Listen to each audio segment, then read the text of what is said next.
The online gallery of free objects, 3D Warehouse, has had a series of updates that we are going to look at briefly and quickly, also reviewing a bit what the concepts of collections, catalogs, materials, models, products are, what changes between all these resources that we find in this vast online gallery. Let's remember that it can be accessed both from within SketchUp and also from a browser and contains millions and millions of models that have accumulated over the years and that we can now find increasingly quickly. So, LumPage has had this, restyling, let's say, with this large search bar in the center with one of the new features that we are about to see is this image search button that I also tested a bit.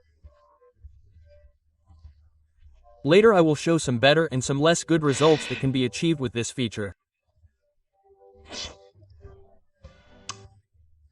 Then, the resources and or in any case the models that I have liked and the resources uploaded by me are more visible at the bottom, while previously they were more visible and perhaps in my opinion it was also a bit appropriate as a thing.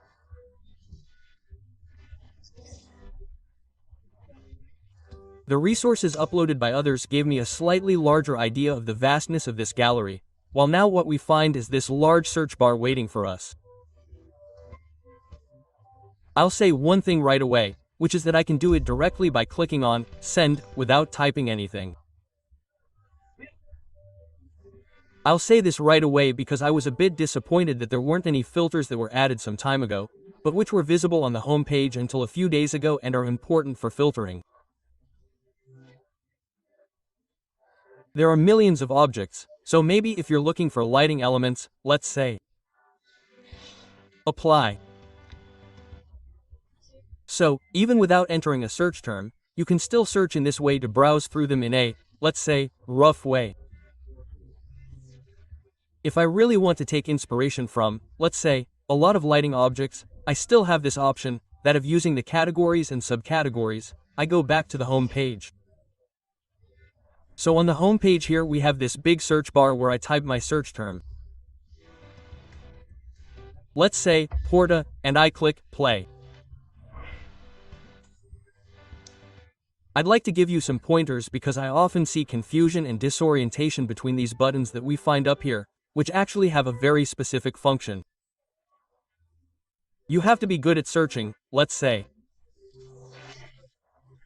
After all, we're faced with millions and millions of objects, so it's difficult, even for the gallery itself, to try to give me the results I'm looking for, unless I help it in some way.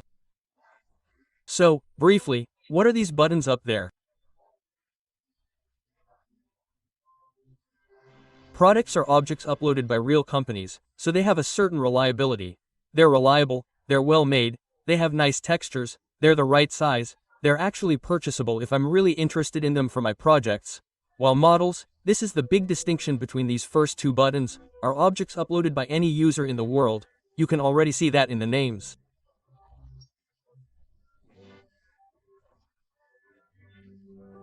If you look at products, for example, Almad and Pisos are Spanish, but that already gives me the idea that it's a company.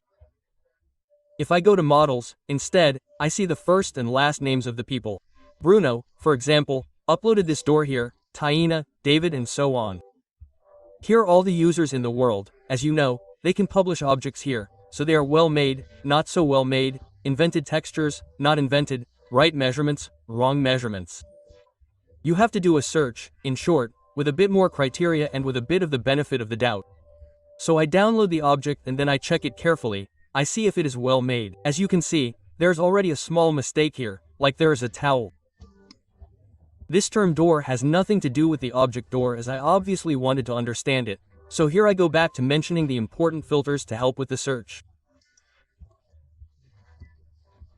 So here I would clearly put doors apply and then it really only shows me doors and things that somehow have to do with doors, like handles. I find this absolutely correct.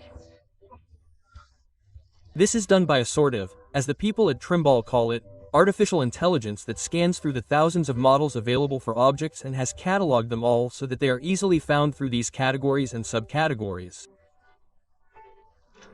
So in the products section I can now see even more precisely the doors that actually exist, while in the models section I can see the doors uploaded by other users from all over the world. I think this is clear. The catalogs and collections sections are groupings of objects. In the case of catalogs, they are groupings made by companies that actually exist, so they publish their catalog of objects. The collections, on the other hand, are groupings of objects made by anyone. I found some doors that I like by different designers. I create a collection and somehow save in this folder the series of doors that I find nice and interesting. Instead, in the catalogs section, here I change because obviously there are no catalogs of doors from Italian companies, so the term door is used inside. I type doors and 3 catalogs containing the word doors come up, catalogs of real companies. Of course, if I go to collections doors I find 77 because anyone can create collections. Many people, 77 people or even companies around the world have created collections, putting in them pretty much anything they wanted. Let's see, anyone, I don't know, made by this person here. Arnold created, Leon, the doors section, maybe for himself, he put in 37 models, but then anyone can go and rummage through these objects here. See the ones he has cataloged. He created this small catalog with doors, which I can see are quite similar, so it's also a way to find a style, a type of similar elements, characterized by similar characteristics. Collections are therefore groupings that make work easier and speed up a bit. So, after this brief review of how the search works, I enter my search term, I pay close attention to products and models and I try to help the search engine by using filters.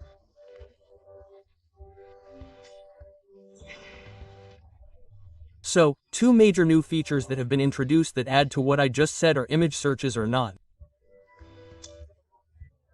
I go back to the home page, I click here and I can drag or select a photograph from my PC. And here I did a few tests to test the system a bit. I have to say that there were some interesting results. Let's see them. I take a very famous chair. Maybe I had the image from the catalog right there. I select it and it can only identify it very, very precisely. Here it doesn't tell me, at least for now, but I expect they will in the future. If this object I see is made by a manufacturing company, is it a company that has uploaded a reliable model that respects the dimensions, respects the textures, or is it uploaded by Pinco Polino who perhaps had fun redesigning it in 3D and perhaps did it a bit roughly? I can tell a bit from the name, but there is no symbol that identifies whether it is a reliable model or not. There are also other objects that are more or less similar, so in any case it is a way to get a bit of inspiration, and then among these I would go and see first. This one is a company obviously called Trend Home. I go and see, I click there and obviously download the object directly into my model. What do companies often do? They add a rendering into the model. I never really liked this, in the sense that what I saw was a rendering, but then the model behind it may have different colors, it's something else, they're 2 different things. So this billboard here that's in the foreground, I often double click on it, delete it and keep the simple model, it's what I was interested in. However, as we know, we have no limitations of any kind on these models, so modifying them, deleting that rendering, changing the colors, are things that we can do with all the freedom possible, imaginable. This, for example, was a color change. If I really wanted to, no offense to Charles, but if I wanted to completely change the color, or rather the designer who designed this armchair, if I wanted to completely change the color I could absolutely do it. But let's get back to our research. So, with the images, I was saying, maybe I don't remember the name of that armchair there, but I took a photo of it, I saw it in a shop window, I saw it at a friend's house, a colleague's house or a client's house, I want a 3D model, I'll take that photo. I took a photo of the armchair that I have in my living room. It's a very generic armchair from a company that isn't famous. It's not a product of a specific designer and it actually yielded quite relevant results. Some, not to be honest, because there's also a sofa, but this armchair here, this one here in particular, they look a lot like it, and since they're 3D models, I can immediately download them and use them in my project. Let's look at another search that went a little less well, this type of chair that I commonly call a kneeling chair. I don't actually know what it's called, but that type of chair that I rest my knees on, And this one actually didn't find it, but it could be that the object isn't there. Again, always with a bit of the benefit of the doubt, always with a bit of openness, let's say, to the search that is being done, this type of location, I must say, it didn't identify it. Other interesting searches that I tried to do were related to a boat, a single boat. It identifies it very precisely, that is, the cover itself that is on top appears here several times.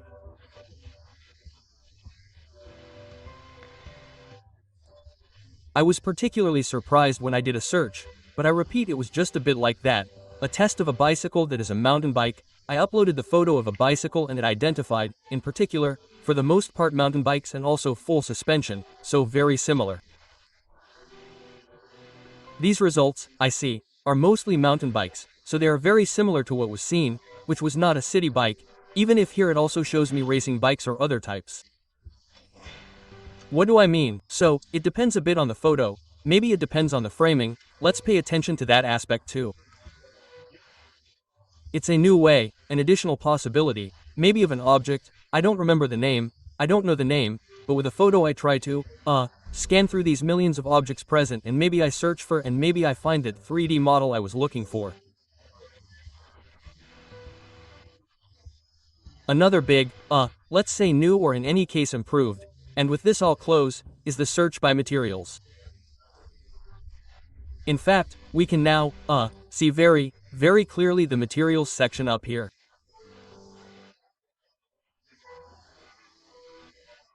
The fifth of these sections that I mentioned before shows me the texture directly, it shows me the material directly.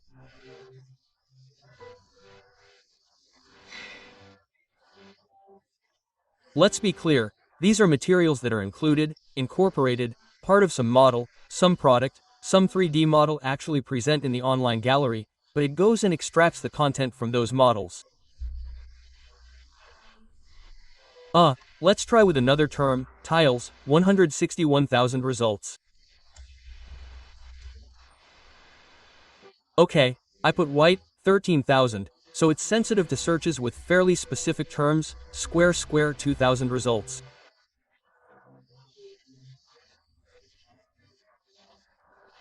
I got more and more specific about this, then I also got rid of the fact that they're not white tiles, if you look closely here, but I'll try, put other terms, search in Italian, search in English or other languages.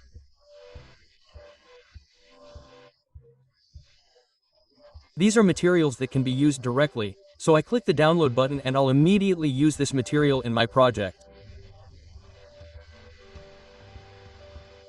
Here it is, listed together with the other materials in this project here. I'll use it immediately.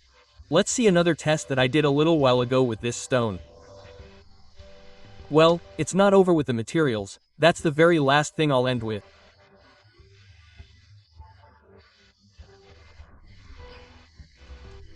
Well, once I've put a term, let's say, it seems that in the materials section, I can see the material directly, but let's notice, I can actually get there from the products section too.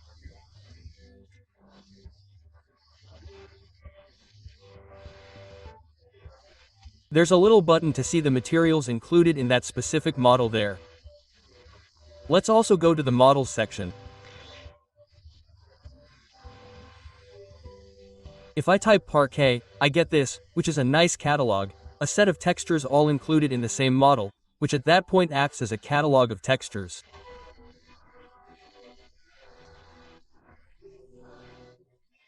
Clicking here shows me the list of materials included, so it's a kind of cross-referenced search. I don't know how to say it, but not only that. So in the materials section, but also when I'm in the products, models section, I can see the materials that are included in that model.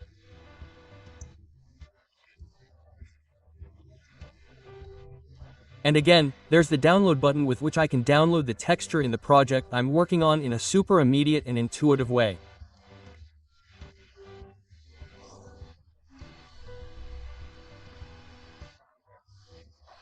So, here too, there's a bit of an interface restyling, just a hint of a dark mode, the dark mode, for those who want to have fewer lit pixels.